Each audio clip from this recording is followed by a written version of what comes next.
Magandang gabi po, Luzon, Visayas at Mindanao. Hindi mga isda, kundi mahigit 1 bilyong pisong halaga ng shabu ang nalambat ng mga mangingisda sa dagat na sakop ng Bataan. Na-turnover na sa PIDEA ang mga kontrabando na nakalagay sa mga paketeng para sa tsaa at frozen durian. Nakatutok si John Veneracion. Daan-daang vacuum-sealed na plastic pack na ito ang na-recover sa dagat ng Maribeles, Bataan. Nakita o ba ng mga mangisda ang mga pakete na may laman palang shabu na palutang-lutang sa dagat noong May 29. Higit 200 kilo ang laman ng mga na-recover at ang halaga nasa 1.5 billion pesos.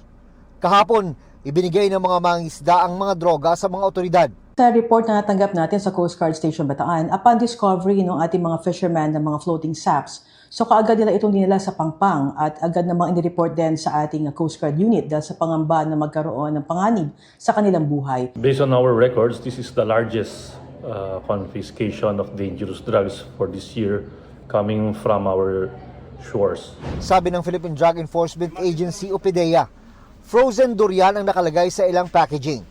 Tsaa naman sa iba.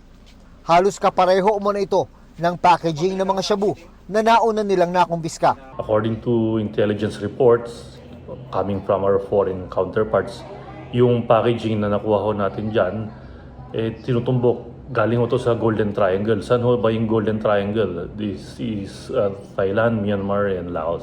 Pinasalamatan at pinapurihan ng PIDEA ang ginawang pag-turnover ng mga mangisda sa bilyong pisong halaga ng shabu.